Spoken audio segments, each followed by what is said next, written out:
ijambo ikubwiye mwitangire ibikubwiye amakuru yose. Genda hari usubira utangire kandi uzotangira. Imana yagushoboje hano i Bujumbura mu Gitembe na Bujumbura wari uzi kuko boshobora hano niko uzoshobora na hari yipari. Imana yipari niyo y'Ibujumbura niyo mu Gitembe no mu Marungu. Uzogende neza, uzokora ibyo ushoboye, ibyo udashoboye Imana izabikora. Amahoro ya Kristo abane nawe. Muhire nihute.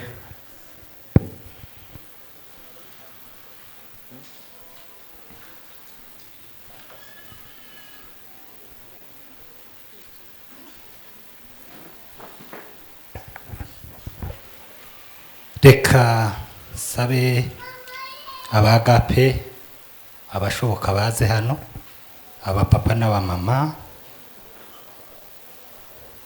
hanyuma sabe namwe bantu mwaje kudushigikira iki gikorwa cyiza cyo gusezera umukozi w'Imana, mutwihanganire. Turaza kugira amarangamutima yo gutandukana, ariko twateguye akantu gatoya tuza gusangira namwe mu buryo bw'umubiri. Ibindi ni aya majambo meza bahaye bavuga. Abamama mugume mutambuke n'abapapa.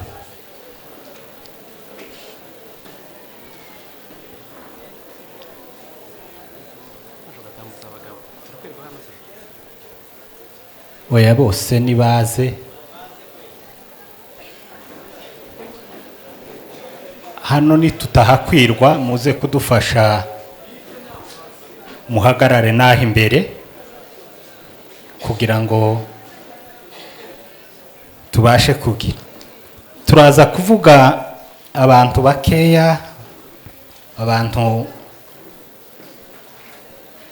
bashika nko muri 4 cyangwa 3, ariko abaza kuvuga turaza kubaha umwanya muto muto kugira ngo bavuga amagambo barasa ku ntego. Iki gikorwa ni kinini ntitwabasha kukivuga ngo tukirangize. Bishobotse Bishop na Mama Bishop namwe muze hano. Reka tuvuga amateka make ya Agape. Nkuko babivuze turagenda tuyaca hejuru. Abantu bose nko muratwumva. Iyi mikoro muyimanurire buke, nawe bihozagara urumu Agape ngwino hano, nawe ngabona abandi mbona hano imbere yanje.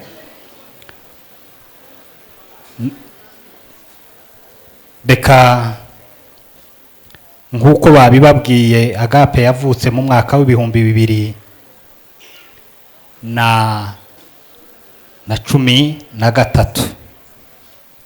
nicyo gihe Agape yavutse hano mu Burundi.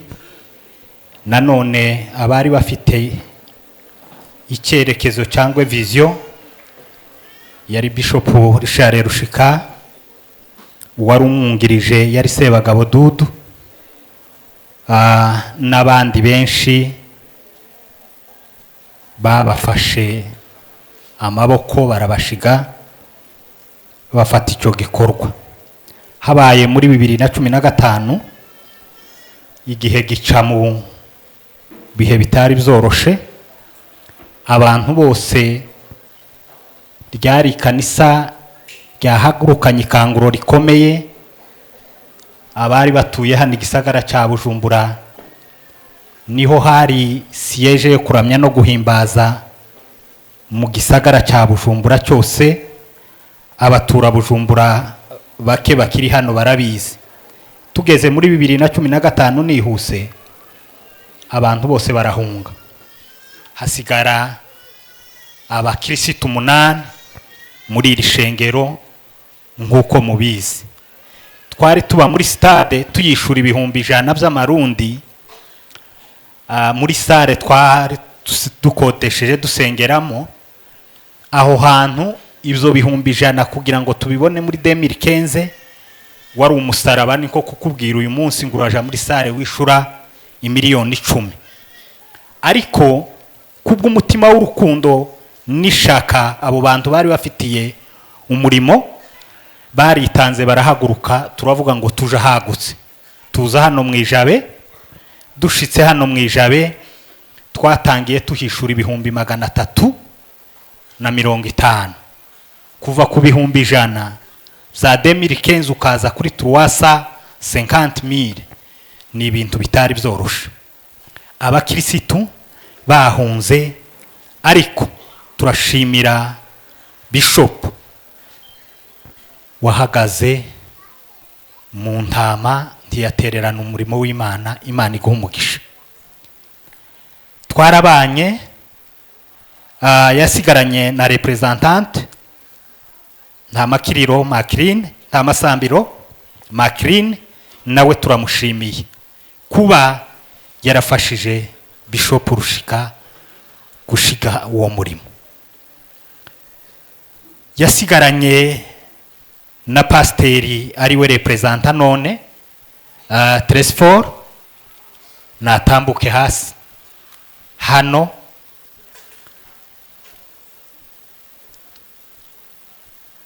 Nawe turagushimiye. Imana yo mu ijuru igumugisha. Hagararaho. Abo nibo bapasteri twasigaranye.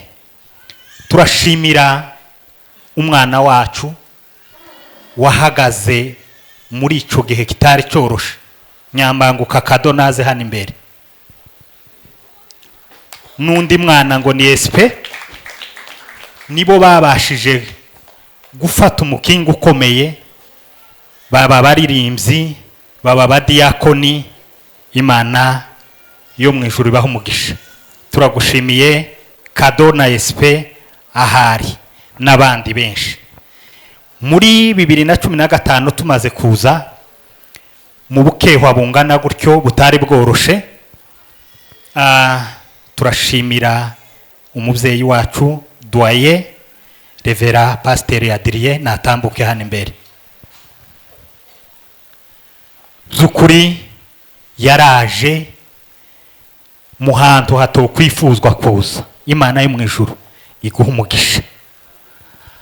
Aja mu cyumba cy'amasengesho arapfukama asenga Imana. Imana yo mu ijuru iratwagurira, iduha abakirisitu benshi. Imana yo mu ijuru ibahe umugisha. N'abandi tutiriwe turondora, barimo famiye Musore, barimo nje uhaye uvuga, harimo aba bana aribo bagabo mubona bandanyuzwe, Bamfatiro n'abandi batangiye ari abana turereye mu mago yacu kugeza aho twabubakiye. Twubakiye famiye 5, harimo Ndanyuzwe, harimo Mfatiro, harimo Moise, munibutse n'abandi, harimo Fisto n'abandi bagiye hanze. Aba dushingira imiryango 5 baraza baradushiga, niho twatangiye kubara abantu. Imana ishimwe cyane. Reka tuje kuri Bishop Rushika Richard. Tugiye kuvuga indangagaciro ze cyangwa amavalere. Bishop Rushika turagushimiye. Imana yo mu ijuru iguha umugisha. Indangagaciro ziwe, yabayeho ari umuntu woroshe, wicisha bugufi, ushikirana na buri mukirisitu uwo ari we wese hano mu ikanisa. Ibyo ntiduhuguza, ntidukabya, nukuri niko yarameze. Indangagaciro ze Pasteri Rushika yatangiriye kuri abo bantu 8, arubaka iyi Paruwase Jabe. Gushika none Paruwase Jabe dufite amaparuwase 5 mu gihugu cy'u Burundi. Paruwase Jabe ifite abakirisitu 356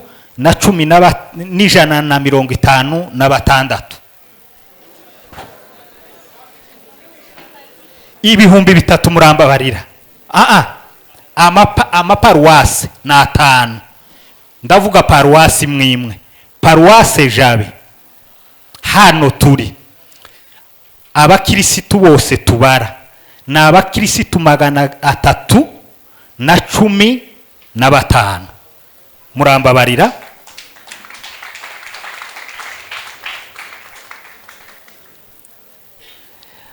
Paruwase zindi zigiye ziba hirya no hino twabaze dusanga mu bakirisitu bose dufite abakirisitu muri ayo maparuwase 5 ni abakirisitu 3515. Imana ishimwe cyane.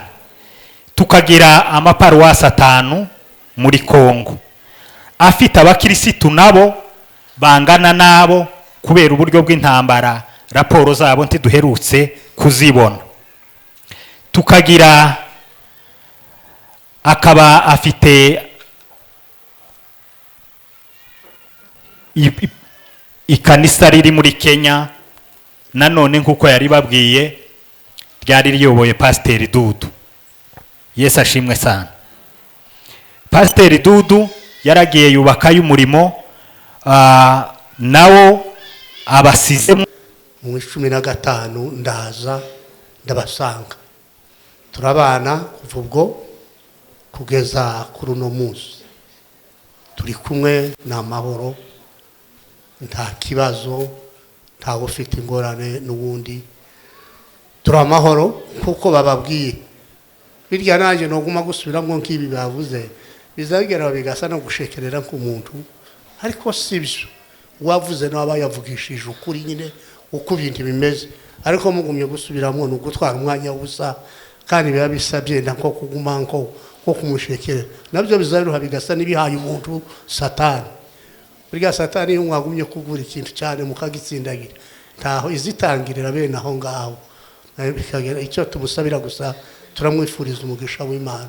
Yagiye iminsi yo gukora aha ngaha irarangiye, ariko hari akantu ntazamenya.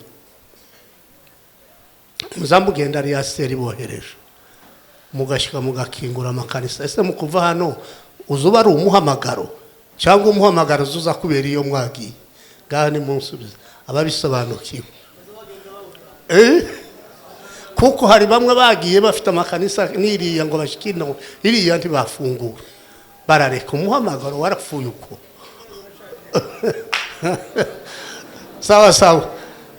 Rero turashimye Imana mwe mugiye, Imana izabafasha muzakomeza uwo muhamagaro wo gukorera Imana, kandi cyane cy'Imana ziturebaho. Guhamagara abantu bose baharu ni benshi, komaragira ngo ni bakeya, ni benshi, ariko Imana tizaduhembera ngo twagize abantu benshi. Imana izaduhembera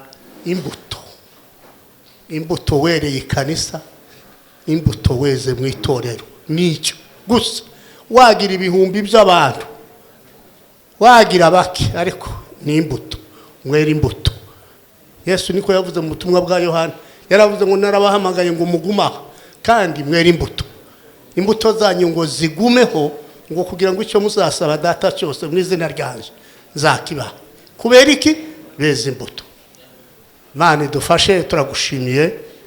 Imana iguha umugisha, kandi Imana izagukomeza iyo ugiye, izaguha imbaraga zo kubasha gusubira gukora, kandi ntukatwibagirwe.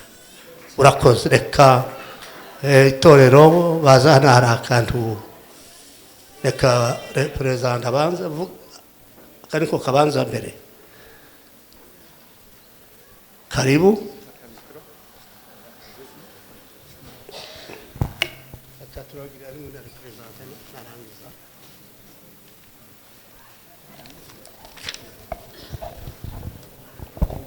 Yesu ashimwe cyane. Ndabahaye mwiriwe mwese, mwiriwe amahoro. Imana ibagirire neza. Jewe mpagurutse kugira ngo gusa negeranye ibyavuzwe byose byavuzwe ahanini, ariko hamwe n'ibyo abarundi bavuze ngo ikinyoni kigurutse kitavuze bacita icana.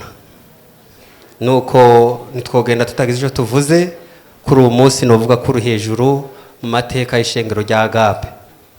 Nuko bubahwa ba bishop, namwe bubahwa ba revera, namwe bubahwa ba pasteri, aba diacre, aba evangeliste, namwe ba Kristo ba Agape Light Church International, namwe abashitsi bacu, nawe muryango wa bishop wa Agape Light Church International, n'inshuti zanyu hamwe n'abagenzi banyu, ndabaramukije amahoro y'Imana rugira byose.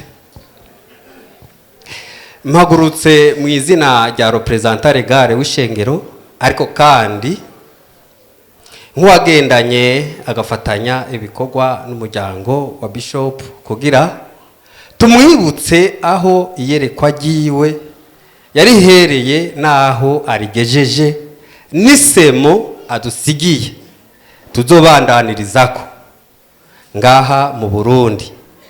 Tumwifurije ubuhigwe n'ubukerebutsi iyo agiye kwerekeza, kugira naho azohabandanirize iyerekwa ryiwe.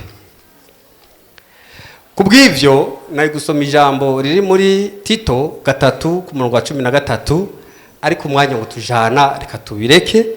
Ariko Paulo yabwiye Tito aramubwira ngo wige wimenyereze gusezera abanyabwenge.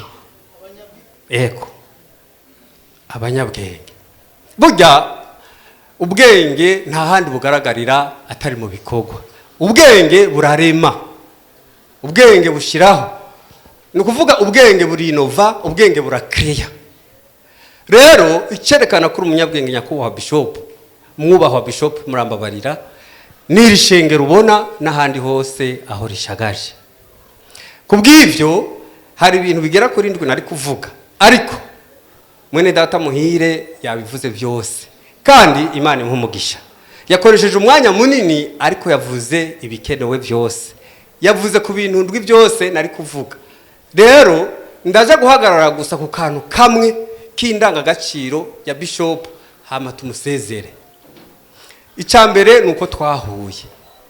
Uko twahuye ari mu kazi nk'abandi bose. Nka kujya Paulo yavuga ngo mundungikire isato kugira nsubire nkora amahema, kugira abone ukuntu abaho atagora ishengero. Bishop nkuko yabivuze mwene data muhire, twaramaze imyaka 9 atanisiraje tumuha. Je natwara finance ndabizi, ninaje namubwiye nti icyo guha agaciro bishop reka gusinya no kuri sheke, kuko ntacu usinyira nta yariko, kuko hagera kuri hasari nkagenda ngasanga Steve nawe Imana imuhumugisha yari representant legal adjoint wa pasteur Macrine, namusanga muri Rwandera hari karakorera habura aha twari hamajana 350 bisofye hasigaye nk'ibihumbi 60 ingahe. Nkamubwira nti Steve dukore nk'abagabo, ayasigaye tuyashireko, yacyashira muri banki hajya nyene muri Rwandera kugaje kuri konte ya mwene aha, tukabikora gutyo.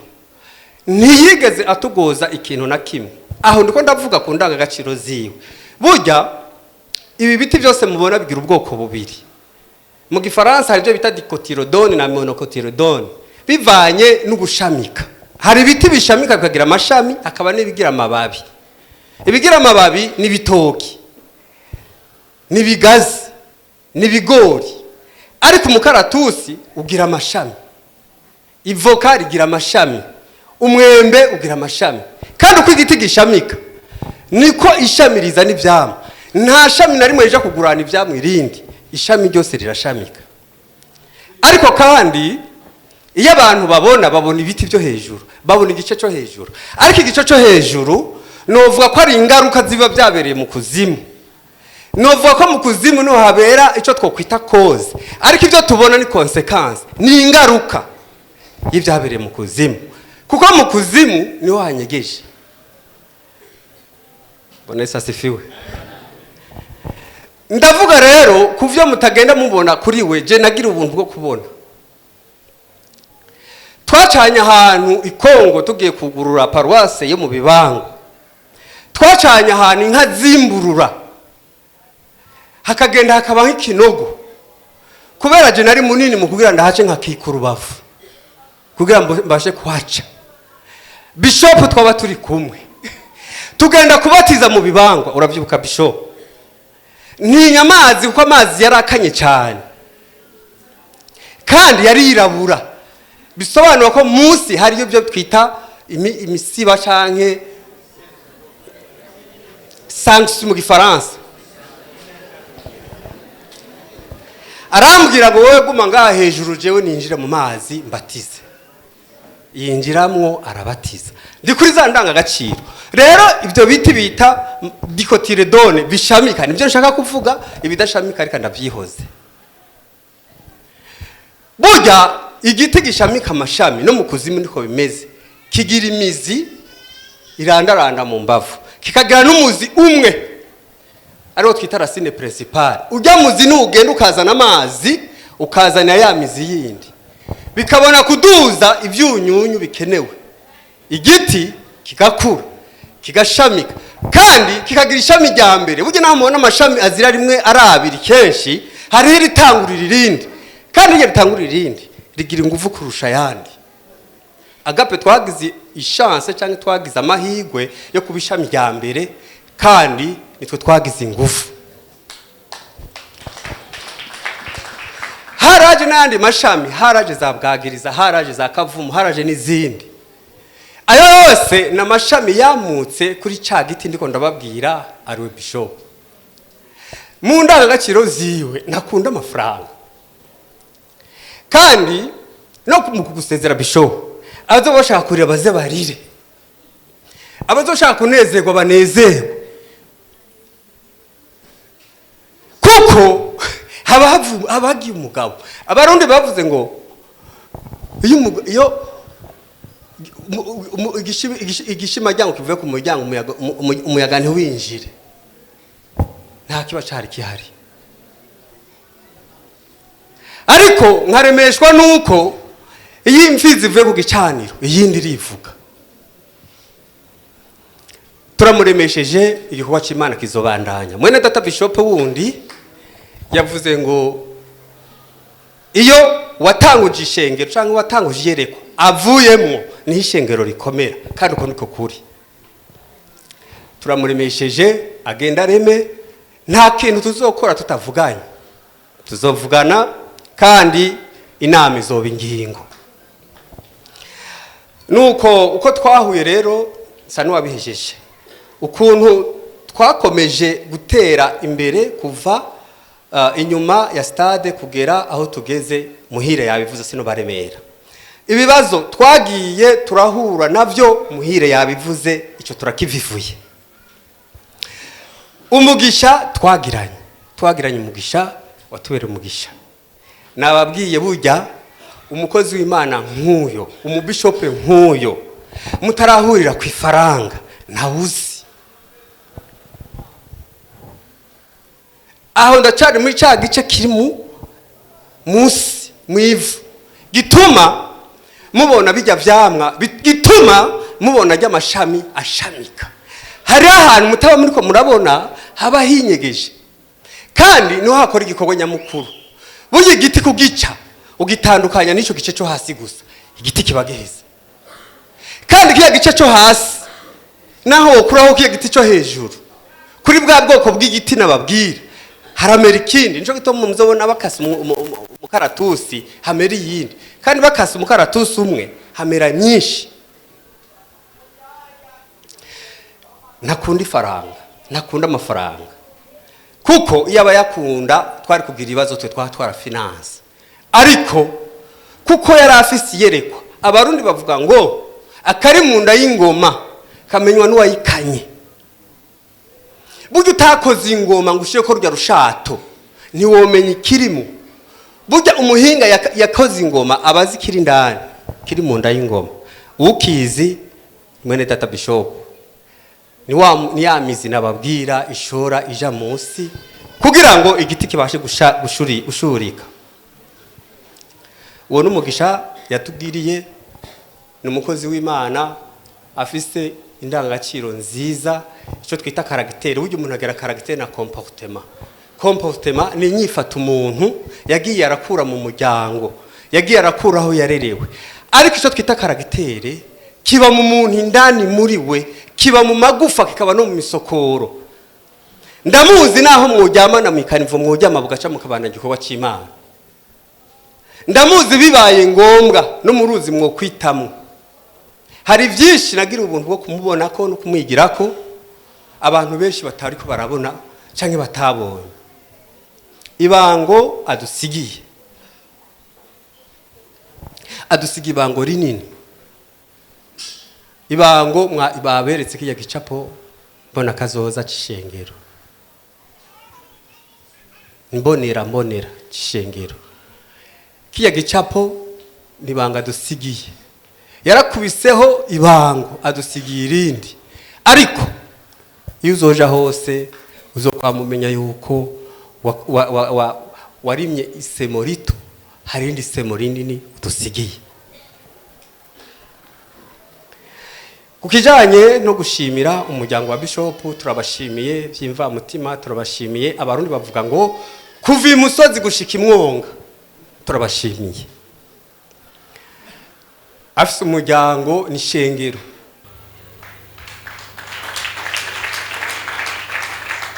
Kandi sindi umukunzi w'ishengero Agape gusa, ndi umukunzi wanyu mwese. Twatanguye kumenyana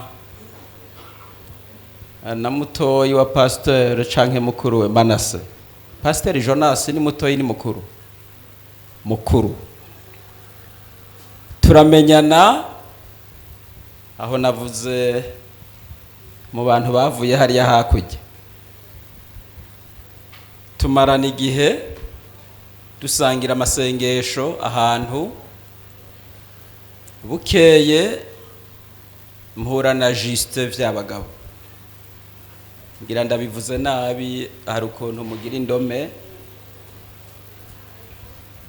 Nawe tumarana igihe tuganira, turakundana. Ndi kwa Juste mu bwiza namugendeye, wansanzeho ni Pasteur Manyonga, sinzi ko ari ngaha.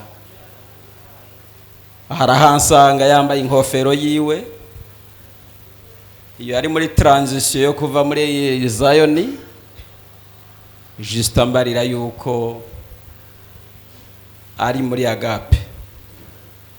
Inyuma yaho rero habaye iyo nama yavuze y'abahuza b'ibihugu, sinzi ingene mu kindi mu rundi rurimi bayita nimba abavunyi, ariko abahuza. Hari kuri Rukara yakoranije abahuza bo muri Afrika n'abakozi b'Imana bo mu nzego zo hejuru. Hanyuma Bishop nka prezida wa mutualité aratumigwa, kuko numva niwe yaserukira impunzi zose z'abanyamurenge zari mu Burundi. Ndashima Imana ko twahuriyeyo, habaye igikorwa cyo kwigira hamwe mu migwi ibibazo bimwe byasaba inyishu. Bamuzana muri timu ndimwo, twari kumwe n'abakoroneli n'abagenerale baraha, turakora ico gikorwa. Umuntu wese yadefanda ibyo ashoboye. Turangije mbona araje, kandi kujya yabivuze ntiyari yambaye costume, yari yambaye Paris Dakar. Paris Dakar ni umvica arico, ni costume idasa ni pantaro.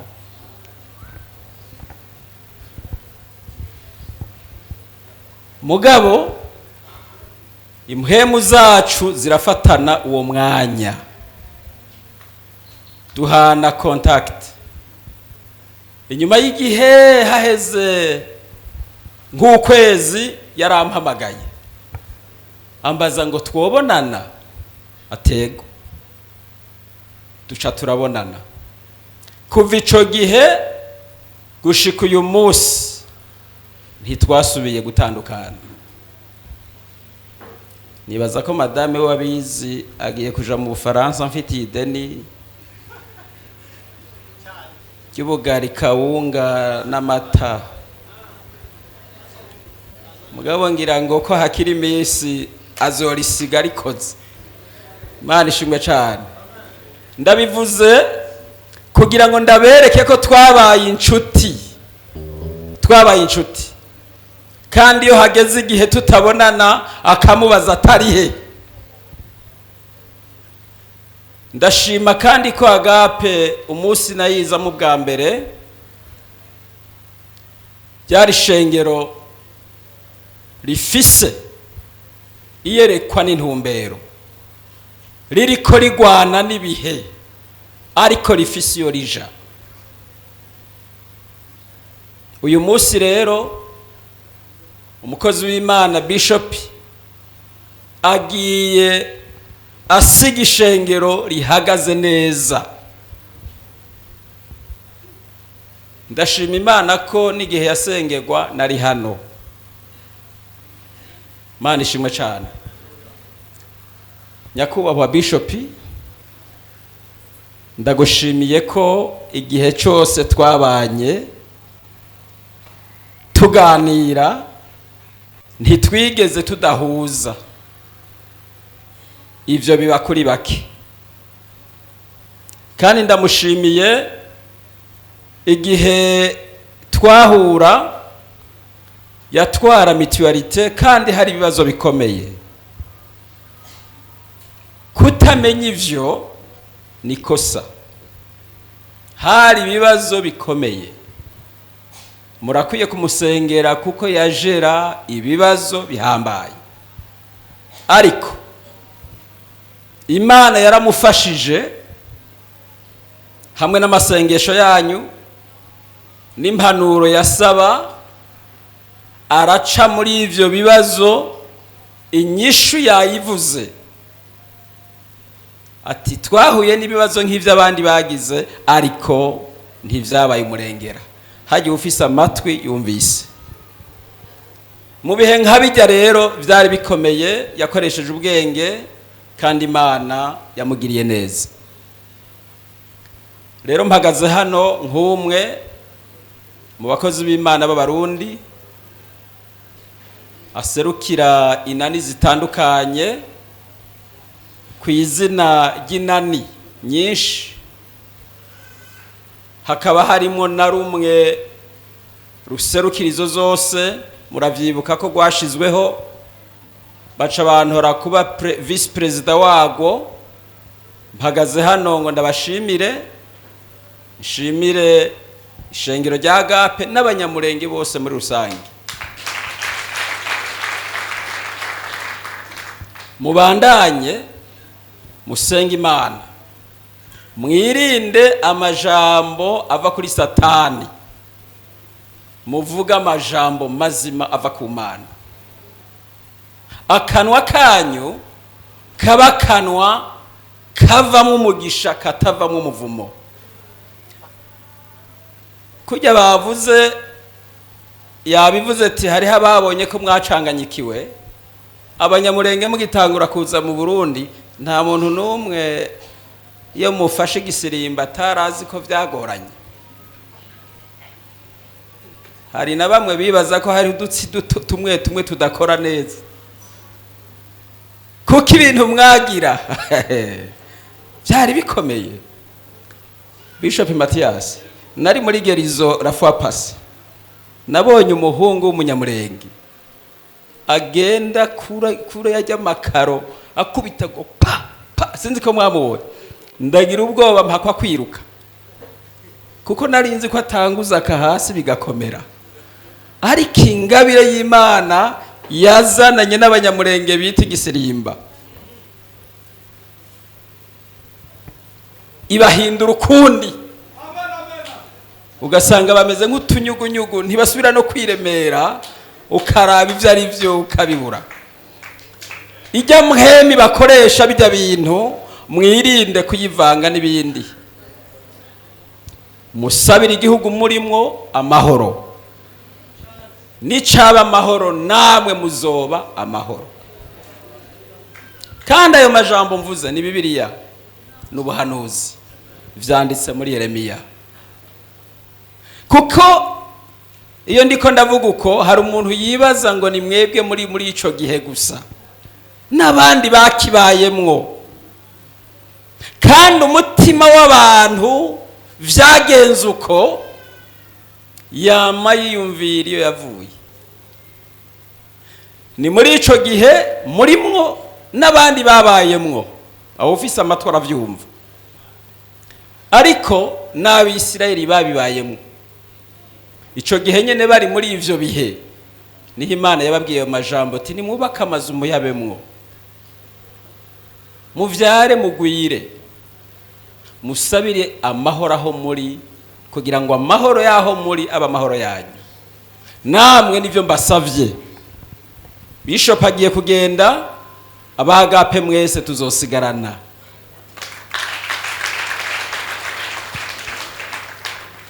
Ngomba rero kurangiza ntumira aba Agape bose. Itarike 24 Bishop ndababaye, kuko itarike yageze birahushana. Mugabo ndabashimiye ko mwari mwaraje igihe kimwe, ntibasirimba kubera basanze hari amategeko agoye. Fatiro ngira ngaravyibuka, basanze hari yindi protokole. Ariko itarike 24 muzosirimba. Nkaba rero nagomba gusaba ko mu gitondo hoza korari imwe n'abapasteur, ku mugoroba rero hakaza zose n'abapastori bose n'abayumbe, twebwe tubita abanyamasengesho. Muzoze mwese, n'abakristo bavyumva muzoze. Mana ishimwe cyane, tuzoterama tunezererwe Imana. Itarike 24 z'ukumunani ni mu ndwi iza. Nkaba rero nagomba kurangiza rino jambo dusenga gatoya, dusenga kuko sinsubira guhaguruka. Dusenge kubw'urugendo rwa Bishop n'umuryango wiwe, dusenge kubwa Agape, dusenge kubw'abanyamurenge bose bari muri kino gisagara, bari muri kino gihugu. Kandi ndibaza ko